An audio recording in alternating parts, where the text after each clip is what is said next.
2000 سال پیچھے چلے جائیں، فرعون دنیا کا واحد انسان ہے جس نے کہا انا ربکم الاعلی، میں سب سے بڑا رب ہوں، اور اپنے آپ کے رب ہونے کا دعویٰ انسانوں میں صرف فرعون کا ہے۔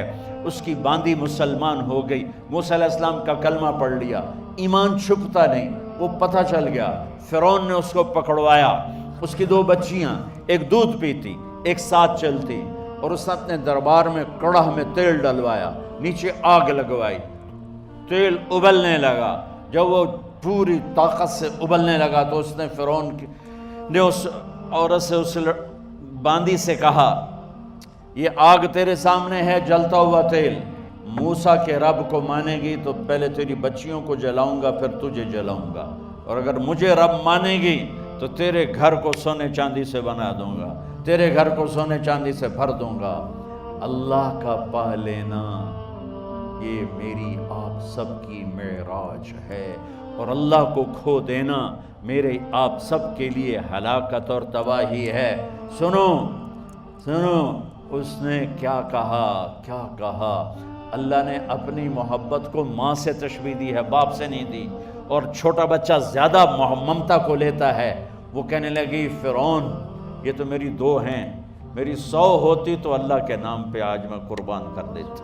فَقْضِ مَا أَنْتَ قَاضٍ، کر جو تجھے کرنا ہے۔ تو پاگل ہو گیا، غصے میں کہنے لگا اس کی بڑی بیٹی کو ڈال دو۔ تو انہوں نے اس کو یوں ٹانگوں سے پکڑا، اور وہ چیختی چلاتی ہوئی تھی۔ ماں کا ایک بول اس کی جان بچا سکتا تھا، اور پھر گھر جا کے توبہ کر لیتی، وہ کہتی اللہ مجھے معاف کر دے، میں نے کلمہ کفر کہا۔ اس کو ٹانگوں سے پکڑا ہوا ہے، اس کے ہاتھ نیچے جھول رہے ہیں، اور وہ اماں بھی کہہ رہی کہ مجھے بچا لو۔ ماں نے اپنی آنکھوں سے بچی کو تیل میں یوں ڈوبتے دیکھا، اور پھر وہ ابھری جیسے مچھلی تلنے کے لیے، جیسے مچھلی تلی جاتی تو باہر آ جاتی، اوپر آ جاتی، تو وہ ایسے بلبلے اٹھ رہے تھے۔ وہ ایک ہی لمحے میں اس کی تو جان گئی، ایک آنسو کا قطرہ اس نے نہیں نکلنے دیا اپنی آنکھوں سے، اور اپنے دل کو جب مضبوط کیا تو میرے رب کی غیرت، میرے رب کی رحمت محبت حرکت میں آئی۔ اللہ نے ماں کی آنکھوں سے پردہ ہٹا دیا، اور ماں نے اپنی بیٹی کی روح کو نکلتے دیکھا، اور وہ کہہ رہی ہے اصبری یا فإن لک من الأجر کذا وکذا۔ ماں جی ڈرنا نہیں، صبر کرو، جنت تیار ہے، جنت تیار ہے، بشرو۔ معصوم بچی کو تو پتہ بھی نہیں تھا کہ کیا ہونے والا ہے، اس کو پکڑ کے یوں ڈالا، اس کی تو آہ بھی نہ نکلی، اور وہ مچھلی کی طرح تلی گئی۔ اب پھر ماں کا کلیجہ پھٹا، اللہ نے پھر آنکھوں سے پردہ ہٹایا، اور انہیں اپنی بچی کی روح کو نکلتے دیکھا، اور وہ کہہ رہی ہے اصبری یا فإن لک من الأجر کذا وکذا۔ ماں جی تھوڑی دیر کا صبر، جنت تیار ہے، جنت تیار ہے، جنت تیار ہے۔ اللہ کو پایا سب کچھ پایا، اللہ کو کھو دیا سب کچھ کھو دیا۔ جب اس کو پکڑ کے لے جانے لگے، اس نے فرعون کو دیکھا، فرعون اس کی آنکھوں میں آنکھیں نہیں ڈال سکا، نظریں نیچے ہوں گی اس کی۔ کہنے لگی میری ایک بات مانو گے، میری ایک خواہش پوری کرو گے؟ فرعون نے پوچھا کیا؟ کہ جب میں بھی جل جاؤں تو میری اور میری بچیوں کی ہڈیوں کو اکٹھے دفن کرنا، باہر پھینک نہ دینا، دفنا دینا۔ فرعون نے کہا تمہاری یہ خواہش پوری کی جائے۔ انہوں نے کہا پیچھے ہٹ جاؤ، میں نے اللہ کو جان دینی ہے، مجھے دھکا دینے کی ضرورت نہیں ہے، میں اپنے اللہ سے ملنے جا رہا ہوں۔ سبحان اللہ، جب اللہ مطلوب ہوتا ہے تو موت محبوب بن جاتی، جب اللہ کی نافرمانی ہوتی ہے تو موت سے نفرت ہو جاتی ہے، مرنا عذاب نظر آتا ہے۔ وہ چھلانگ مار گئی، اللہ اکبر کا نعرہ لگاتی ہوئی، ہڈیاں ادھڑ گئیں، گوشت ادھڑ گیا، ہڈیاں باقی رہ گئیں۔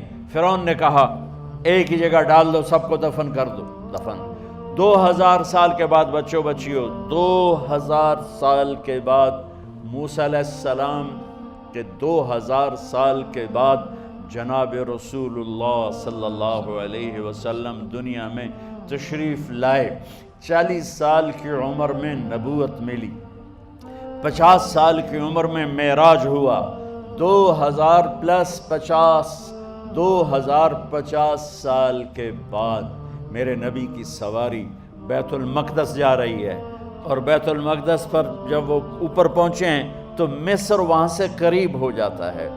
جب وہ اترنے لگے تو میرے نبی نے کہا جبریل جنت کی خوشبو آ رہی ہے، جبریل جنت کی خوشبو آ رہی ہے، کہاں سے آ رہی ہے؟ ابھی تو جنت اوپر ہے، ابھی تو اوپر جانا ہے، تو یہ زمین سے جنت کی خوشبو کیا آ رہی ہے؟ تو جبریل نے عرض کی یا رسول اللہ، فرعون کی ایک باندی تھی جو اللہ سے سودا کر گئی جان کا اور اپنی بچیوں کا، اس کی بچیوں کی ہڈیوں کو جہاں دفن کیا گیا ہے، یہ خوشبو جس دن انہیں دفن کیا تھا اس دن سے لے کر آج تک یہ خوشبو آ رہی ہے، اور یہ قیامت تک آتی رہے گی۔ اللہ اپنے نام پہ قربان ہونے والوں کی یوں قیمت لگاتا ہے، پہلے اپنی منزل طے کرو، پہلے اپنی منزل طے کرو، پہلے اپنی منزل طے کرو کہ مجھے اپنی زندگی کی سے لینا کیا ہے، مجھے اللہ کو پانا ہے، مجھے اللہ کو پانا ہے۔ میں نے اللہ کی قسم، اگر اللہ راضی ہے تو پھر موت سے بڑھ کر کوئی تحفہ نہیں، اس سے بڑھ کر کوئی خوبصورت پیغام نہیں، اور اگر اللہ ناراض ہے تو موت سے خوفناک کوئی پیغام نہیں۔